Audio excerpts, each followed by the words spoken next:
இன்னைக்கு நம்ம food Wars 12th episode தான் பார்க்க போறோம். எபிசோட ஓப்பனிங்ல மெகுமி அவளோட சாப்பாடு கொண்டு வந்து வச்சிருந்திருப்பால. சோ 7 விதமான டிஃபரெண்ட் கலர்ஸ்ல இருக்கிற வெஜிடபிள்ஸ் ஒரு ரெயின்போ மாதிரி அத பண்ணியிருந்திருப்பா. ஓ நீ என்னோட தான் காப்பி அடிச்சிருந்திருக்கியா? நான் 9 டைப் ஆஃப் வெஜிடபிள்ஸ் பயன்படுத்தி இருந்தேன், நீ 7 யூஸ் பண்ணியிருந்திருக்கியான்னு அந்த பிங்க் மண்டையை கேட்கும்போது இவ பதறி போயிட்டு இல்ல இல்ல அப்படி கிடையாது, உங்களை காப்பி அடிக்கணும்லாம் கிடையாது, நான் உங்க ரெசிபிலே என்னோட ஸ்டைல் அப்ரோச் பண்ணா எப்படி இருக்குமோ அப்படிதான் பண்ணேன்னு அப்படியே பயந்துட்டு இருப்பாளா. சரிடா சரிடா சின்ன பிள்ளைய பிடிச்சி ரொம்ப கடிச்சு வைக்காத, எப்படி சமைச்சிருக்கான்னு பாக்கலான்னு அதை எடுத்து சாப்பிடுறாங்களா. மெகுமிக்கோ ஸ்டார்டிங்ல இருந்து மொத்தமா இ கிரேடு எஃப் கிரேட்னே வாங்கிட்டு வந்திருப்பா. ஈவன் பசங்க எல்லாரும் ஆமா இந்த அளவுக்கு கிளாஸ்லயே மொக்கையா பெர்ஃபார்ம் பண்ணிட்டு இருக்காளே, இவ்வளவு யார் இந்த அகாடமில வச்சிருந்திருக்கா அப்படின்னு சொல்லி பயங்கரமா பேசியிருந்திருப்பானுங்க. உப்ப கூட இந்த பிங்க் மண்டையும் ஃபெயில் ஆக்கி இருந்திருப்பான். ஈவன் உப்ப இவ ஃபெயில் ஆயிட்டா அப்படின்னா ஹீரோவும் சேர்ந்து கிளம்ப வேண்டியதா இருக்கும். இதெல்லாம் நினைச்சு பயந்துகிட்டு இருக்கேன். அதை சாப்பிட்டுக்கிட்டு அப்படியே ரொம்ப நேரமா டேஸ்ட் பார்த்துட்டு இருந்தவங்களும் நல்லா இருக்குன்னு சொல்லுவாங்க. சோ எல்லாருக்குமே அது பிடிச்சிருந்திருக்கும். பொட்டேட்டோ கேரட் அப்படின்னு 7 டைப் ஆஃப் வெஜிடபிள்ஸ் பயன்படுத்தி இருந்திருக்கா. சோ அது எல்லாமே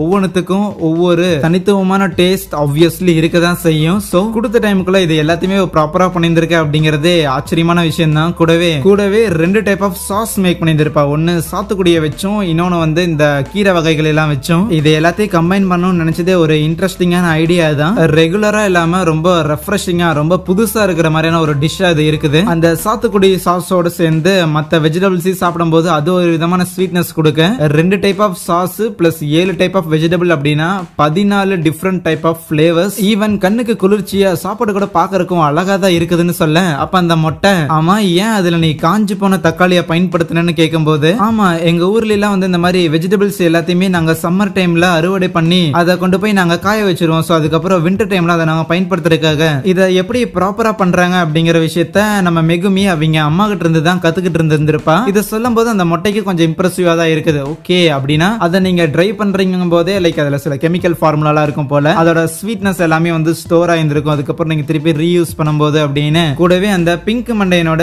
ரெசிபி பார்த்தா லைக் உப்பதான் ஃப்ரெஷ்ஷான வெஜிடபிள்ஸ் வச்சு செய்யற மாதிரி இருக்கும். அது நல்லா இருக்கும், ஒரு சூப்பரான டேஸ்ட் இருக்கும். 9 விதமான வெஜிடபிள்ஸ் அப்படிங்கறதெல்லாம் ஓகே தான். ஆனா மெகுமி பண்ணதோட ஸ்பெஷாலிட்டி என்ன அப்படின்னா ஏற்கனவே பிரிசர்வ் பண்ண வச்ச இன்கிரிடியன்ஸா பயன்படுத்தி இருந்திருப்பா. ஏற்கனவே பிரிசர்வ் பண்ணி இருந்திருக்க மாட்டாங்க இவெல்லாம். அதுக்கப்புறம் ட்ரை பண்ணிட்டு சோ அதுக்கப்புறம் அதை வச்சு மேக் பண்ணி இருந்திருப்பா. அவன்ல வச்சு ட்ரை பண்ணி இருந்திருப்பான்னு வச்சுக்கோங்களேன். 2 பேரும் அந்த இடத்துல இருக்கிற மீந்து போன வெஜிடபிள்ஸ் வச்சுதான் இது எல்லாத்தையுமே பண்ணியிருக்காங்க. அங்க இருக்கிற ஜட்ஜஸ் எல்லாரும் வேர்டிக் கொடுக்கறதுக்கு முன்னாடி அந்த பிங்க் மண்டையன் இருக்கிறான்ல சோ அவன் வந்து குக்கிங் அப்படின்னு வந்துட்டு அதுல ஒரு பெரிய மெஜிஷியன் மாதிரி. அதுவே இந்த குட்டி பொண்ணு என்னன்னா நமக்கு தெரியாமலே சந்தோஷம் கொண்டு வர ஒரு லில்லி புட் மாதிரி. இல்ல அது கிடையாது, மேபி நிறைய பனி பொழிஞ்சுக்கிட்டு இருக்கும் போது சமையல் செய்யற ஒரு ஸ்னோ ஒயிட் அந்த மாதிரி எல்லாம் சொல்லக்கூடாது அப்படின்னு சொல்லி லைக் 3 பேரும் சண்டை போட்டுக்கிட்டு இருப்பாங்க யாரு என்ன நேம் கொடுக்கலாம் அப்படின்னு. இத பார்த்த மெகுமிக்கு அப்படியே ஒரு மாதிரி கண்ணெல்லாம் கலங்க ஆரம்பிச்சிடும். ஏன்னா ஸ்கூல்ல இருக்கிற எல்லாரும் அவளை போட்டு கலாய்ச்சு தள்ளிக்கிட்டு இருப்பாங்க. ஆனா இங்க என்னன்னா அதே ஸ்கூல்ல இருந்து டாப் கிளாஸ்ல கிராஜுவேட் ஆகி வெளியே போனவங்க ஏன் சாப்பாடை சாப்பிட்டு நல்லா இருக்குன்னு சொல்றாங்கன்னா அப்ப உண்மையில நமக்கு சமைக்க தெரியுதுங்க போது ஹீரோவை அங்க பார்த்து சிரிப்பானா. சோ மெகுமிக்கு எப்படியோ ஹாப்பி. ஃபைனலி இவங்க யாரு ஜெயிச்சாங்க அப்படின்னு சொல்லி ஆகணும். அந்த ஜட்ஜ்மெண்ட் இன்னும் இன்ட்ரெஸ்டிங் ஆகிறதுக்காக எல்லாருக்கிட்டையும் காயினை கொடுத்துக்கிட்டு நம்ம மெகுமி முன்னாடியும் அந்த பிங்க் மண்டை முன்னாடியும் ஒரு பிளேட் இருக்கும். சோ அதுல கொண்டு போய் வச்சாகணும். அவங்க எல்லாரும் அவங்க காயினை கொண்டு வந்து வச்சுக்கிட்டு இருக்கிறாங்க. நம்ம மெகுமி என்னன்னா லைக் இது வரைக்கும் நடந்த எல்லா விஷயத்தையும் பத்தி யோசிக்கிறான். இங்க நான் வந்ததே பயங்கர கஷ்டப்பட்டு தான். இந்த இடத்துல நான் இவ்வளவு நாளா சர்வே பண்ணி இருக்கிறதே ஆச்சரியம் தான். இருந்தாலும் இந்த அகாடமி விட்டு நான் போக விரும்பல, எனக்கு இன்னும் இருந்தாகணும், ஹீரோ கூட மத்தவங்க கூட சேர்ந்து சமைச்சாகணும், நிறைய விஷயங்கள் கத்துக்கிட்டாகணும் அப்படின்னு அவ யோசிச்சுக்கிட்டே ப்ளீஸ் கடவுளே என்னை எப்படியாவது இங்க இருக்க வச்சிரு அப்படின்னு கண்ணை நீக்கினா எல்லாருமே அந்த பிங்க் மண்டனுக்கு தான் ஓட்டு போட்டு இருந்திருக்காங்க. சோ தோத்துட்டா. இதெல்லாம் ஒன்னும் பிரச்சனை கிடையாது, அதான் உன் சாப்பாடை என்ஜாய் பண்ணாங்களா, நீ ஒரு நல்ல செஃப் தான் ஹீரோ சிரிச்சுட்டே சொன்னாலுமே அவ அந்த இடத்துல அழ ஆரம்பிச்சிடறா. இது வரைக்கும் ஸ்டார்டிங்ல இருந்து ஹீரோ எல்லா இடத்துலயுமே சப்போர்ட் பண்ணிருப்பான்ல அது எல்லாத்தையுமே நினைச்சு பார்த்துட்டு இப்ப என்ன இப்ப நான் அவனையும் தோக்கடிச்சிட்டேன், நான் அந்த அளவுக்கு ஒர்த்தே இல்ல அப்படின்னு சொல்லி அழுதுகிட்டே இருக்கும் போது அங்க இருக்கிற மத்த ஜட்ஜும் ஃபீல் பண்றாங்க. இருந்தாலும் அந்த பிங்க் மண்டையன் இத தானே ஆரம்பத்திலேயே சொன்னேன், எங்க கேக்குறீங்க, சரி நாளைக்கு காலைல கிளம்புங்க சரியான அங்க இருந்து போக பாப்பானா. அப்ப அந்த மொட்டை என்னன்னா ஏய் நானும் ஓட்டு போடான்னு இருக்கிறேன்பான்னு சொல்லுவானா. அதுக்கு அந்த பிங்க் மண்டையன் டேய் டேய் டேய் என்னடா பண்ற, இப்பதான் ஏதோ போட்டி ஆரம்பிக்கலான்னு. சரி கழுத போய் தொலைதுன்னு உனக்காக நான் போட்டிலாம் போட்டேன், இப்ப நீயே ஜட்ஜா இறங்கி ஓட்டு போடுவாங்கிற, இதெல்லாம் நியாயமே இல்லடான்னு சொல்லிக்கிட்டு இருக்க.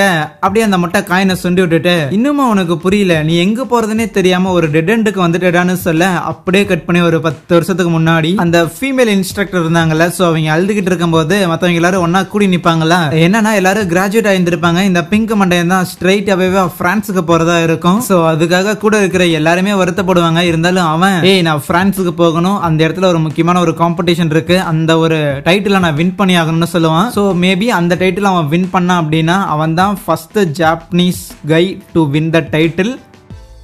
அதை அவன் வின்னும் பண்ணியிருந்திருப்பான். ஸோ அதை ஆரம்பத்திலேயே சொல்லியிருந்திருப்பாங்க. அந்த டைம்லயுமே அந்த ஃபீமேல் இன்ஸ்ட்ரக்டர் கிட்ட அவன் ரொம்ப கடுசா தான் நடந்துகிட்டு இருந்திருப்பானா. இருந்தாலும் அவனுக்கு வெறும் 17 வயசு தான் அந்த டைம்ல. ஸோ ஒரு ஸ்டூடெண்டா ஒரு ஜாப்பனீஸ் கையா இருந்து பிரான்ஸுக்கு போய் ஒரு ரெஸ்டாரண்ட் ஓபன் பண்றதெல்லாம் ரொம்ப கஷ்டம் தான். இருந்தாலுமே அந்த பிரான்ஸ்ல போயிட்டு பயங்கரமா ஹார்ட் ஒர்க் பண்ணி அடுத்த 6 வருஷத்துல அவனோட ஓன் ரெஸ்டாரண்ட் ஓபன் பண்ணியிருந்திருப்பான். அவனோட கஸ்டமர்ஸ் எல்லாம் பெரிய கைங்களா இருப்பாங்க போல. ஸோ அவங்க எல்லாரும் ஓகே இவ்வளவு சின்ன வயசுலயே வந்து இப்படி ஒரு கடையில ஓபன் பண்ணியிருந்திருக்கா அப்படின்னு பாராட்டி இருந்திருப்பாங்க. இருந்தாலும் அவன் கடையில வேலை செய்யற அந்த பிரெஞ்சு செஃப்லாம் இருக்கிறாங்களே, சோ அவங்களுக்கு லைட்டா காண்டா இருந்திருக்கும். அதனால சமையல்ல சில உளறுபடி எல்லாம் பண்ணியிருந்திருப்பானுங்க. அதுக்கு அவன் கத்தி விட்டு இருந்திருப்பான். என்னடே உங்களால நான் என்ன சொன்னனோ அதை மேக் பண்ண முடியாதாடான்னு. இல்லப்பா நாங்க பிரெஞ்சுக்காரங்க, எங்களுக்கு என்ன சமைக்கணும்னு தெரியும் அப்படின்னு அவன் ஒரு ஜாப்பனீஸ் பிளஸ் ரொம்ப யங்கான ஒரு ஆளு அப்படிங்கிற ஒரே காரணத்துக்காக அவனை ஒரு மாதிரி ட்ரீட் பண்ணியிருந்திருப்பாங்க. அதுக்கப்புறம் அவன் கடைக்கு வர ஆளுங்களும் கம்மியா இருந்திருக்கும். ஈவன் இனிமேல் கடையே நடத்த முடியாது அப்படிங்கிற ஒரு நிலைமை போகும்போது அவனோட ஸ்டாஃப்ஸ்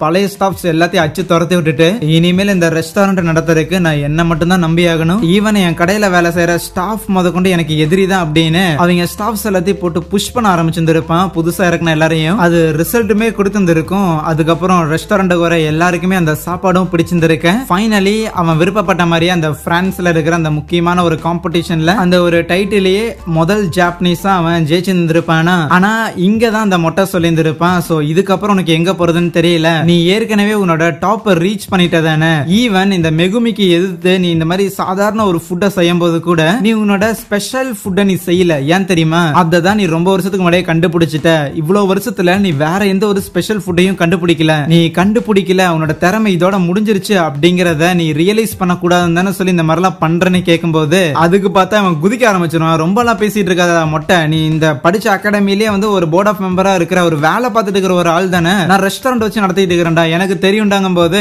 மொட்டை எதுவும் பேசாம மெகுமியோட சாப்பாட சாப்பிடுன்னு எடுத்து கொடுப்பான். சரி கழுத போய் தொலைதுன்னு சொல்லி சாப்பிடுவானா. சாப்பிட்டு அப்படின்னு சொல்லி ஒரு 4-5 லிஸ்ட் ஆஃப் குறைய வந்து அடிக்கிட்டே இருப்பான். இருந்தாலும் அப்படியே திருப்பி இன்னொரு பைட் எடுத்து வச்சுட்டு ஆமா குறைகள் இருக்குதான் செய்யுது, என்னால இன்னுமே நிறைய குறைகளை கண்டுபிடிக்க முடியுது, இருந்தும் ஏன் இது இவ்வளவு நல்லா இருக்கு. அவனோட சின்ன வயசுல ஞாபகப்படுத்துற மாதிரியே இருக்கும். சின்ன வயசுல கூட பெருசா யாருடைய ஒண்ணு சேர மாட்டான் போல, ஏதோ பசங்க கிட்ட சண்டை போட்டு சுத்திட்டு இருக்கேன். கரெக்டா அவங்க அம்மா வந்துட்டு என்னப்பா திருப்பி பசங்க கூட சண்டை போட்டு இருக்கியா, நீ நல்ல பையன் தானே, ஃப்ரெண்ட்ஸ் கூட சண்டை போடக்கூடாது அப்படின்னு கூட்டிட்டு போயிருப்பாங்க. சோ இவ சாப்பாட சாப்பிடுறது அப்படிங்கிறது திருப்பி அந்த நாஸ்டாலஜிக் மொமெண்ட்டை ரிமெம்பர் பண்ற மாதிரி இருக்குன்னு அவனுக்கு உணரும். ஆகையால் அந்த மொட்டை கூட சேர்ந்து இவனும் ஒரு காயினை மெகுமியோட பிளேட்ல போட்டுட்டு நீ காரத்துக்காக சில இன்கிரியன்ட்ல ஆட் பண்ணிருக்கீல அது என்னதுன்னு கேட்கும்போது அங்க இருக்கிற இன்னொரு இன்ஸ்ட்ரக்டர் ஆமா ஏதோ மிளகு அப்புறம் சுக்கு இந்த மாதிரி ஏதோ போட்டிருந்தா போலையேன்னு சொல்ல ஆமா அதை நீ வெறும் காரத்துக்காக மட்டும் போடல, அதை நீ போட்டதுக்கு வேற ஒரு காரணம் இருக்குதான்னு சொல்லும் போது வேற என்ன காரணமா இருக்க போகுதுன்னு யாருக்கும் தெரியல.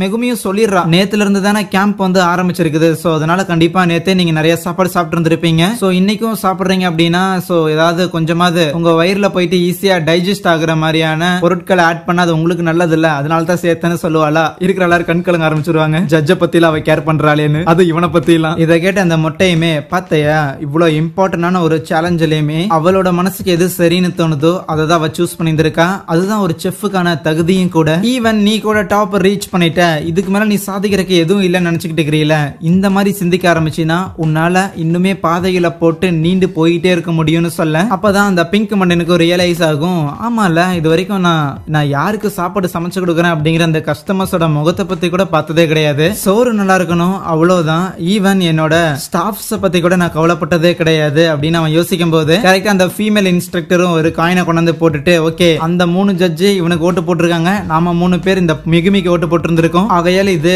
ஒரு டிராவ் ஆகுது. அந்த பிங்க் மண்டைன்னு இதை ஏத்துக்கிறான். சரி சரி அந்த முட்டாள் பொண்ணு இன்னைக்கு ஒரு நாள் வேணா தப்பிச்சிருந்திருக்கலாம் பாப்போம் அப்படின்ட்டு அங்கிருந்து கிளம்பிடுவானா. ஈவன் அந்த மொட்டையுமே மெகுமிய பார்த்து உன்னோட சமையல் இருக்குதுல்ல, நீ சமைக்கிறது வந்து எங்க எல்லாரையும் ஒரு பேரன்பால கட்டி போடுற மாதிரி இருக்குது, அதுதான் உன் சமையலோட எசன்ஸே. சோ அதனால நாங்க 3 பேர் ஓட்டு போட்டிருக்கோம்ல, இந்த 3 காயின் இந்த 3 பேரோட ஓட்டுமே வந்து உன் ஃபியூச்சர் மேல நாங்க பெட் கட்டுற மாதிரி இன்வெஸ்ட் பண்ற மாதிரின்னு சொல்லுவாரு. உனக்கு நிறைய திறமை இருக்கு, சோ இது எதையுமே வேஸ்ட் வேஸ்ட் பண்ணிடாதன்னு நம்ம ஹீரோவும் எக்ஸ்ட்ராவா சில வார்த்தைகள் சொல்ல மறுபடியும் மெகுமி அழ ஆரம்பிச்சிடுற அந்த இடத்துல. அதுக்கப்புறம் அந்த மொட்டையும் ஒரு இன்ஸ்ட்ரக்டரும் பேசிட்டு வரும்போது அப்பதான் அந்த மொட்டை சொல்றான், ஆக்சுவலி இந்த பிங்க் மண்டையன் இருக்கிறான்ல, சோ ஏற்கனவே பார்த்த மாதிரியே அவன் வந்து இவ்வளவுதான், இதுக்கு மேல நம்மளால எதுவுமே பண்ண முடியாது அப்படிங்கிற அவனோட லிமிட்டை ரீச் பண்ணிட்டான். பட் ஏன் அந்த லிமிட் அவன் ரீச் பண்ணா அப்படின்னா வேற எதுவுமே தேவையில்லை, முன்னேறதுக்கு நான் ஒருத்த மட்டும் இருந்தா போதும் அப்படிங்கிற அவனோட மைண்ட் செட் தான். ஆனா மத்தவங்க கிட்ட இருந்தும் கத்துக்க முடியும் அப்படிங்கிற விஷயத்த இன்னைக்கு ப்ரூவ் பண்ணங்காட்டி அவன் திருப்பியும் அவனுக்கு போறக்கான பாதை அவனுக்கு கிடைச்சிருக்கும். அவன் இன்னுமே ஒரு செஃப்பா பயங்கரமா டெவலப் ஆவான் அப்படின்னு பேசிக்கிட்டு இருக்கேன்.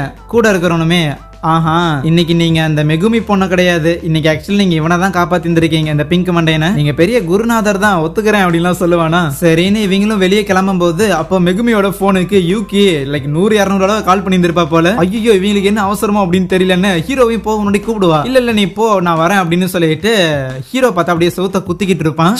என்ன தோத்துட்டோமேனு. ஏன்னா ஆக்சுவலி மெயின் ஜட்ஜ் 3 பேருமே அந்த பிங்க் மண்டையனுக்கு தான் ஓட்டு போட்டு இருந்திருப்பாங்க. சோ டெக்னிக்கலா இவங்க தோத்தவங்க தான். இத வேடிக்கை பாத்துக்கிட்டு இருந்த அந்த மொட்டை இருக்கிறான்ல, சோ அவனும் இந்த ஹீரோ பையன் இவனை பார்க்கும்போது சின்ன வயசுல அந்த பிங்க் மண்டையனை பார்த்த மாதிரியே இருக்குது, எப்பவுமே தனியா வேலை பார்க்கணும்னு நினைக்கிற இந்த மென்டாலிட்டி ஒரு நல்ல செஃப்க்கு இது தேவைதான், இருந்தாலும் அது எவ்வளவுக்கு அப்படிங்கறதுலதான் லிமிட் இருக்குன்னு நினைக்கிறேன். அதுக்கப்புறம் ஹீரோ ரூமுக்கு போனா யூகி பிடிச்சி திட்ட ஆரம்பிச்சிருவா, என்டாடே நீங்க 2 பேரும் இந்த ஸ்கூல் விட்டு வெளியே போற அளவுக்கு ஒரு ஃபுட்பாரை வந்து சேலஞ்ச் பண்ணிக்கிட்டு இருப்பீங்க அப்படின்னு சொல்லி கத்திக்கிட்டு இருக்கேன். அதுவே பசங்க மத்தவங்க எல்லாரும் வந்துட்டு அது எப்படி என்ன நடந்துச்சுன்னு சொல்லி விசாரிக்க ஆரம்பிக்க அங்கே இந்த ஒரு எபிசோட முடிக்கிறாங்க. Soya, thank you.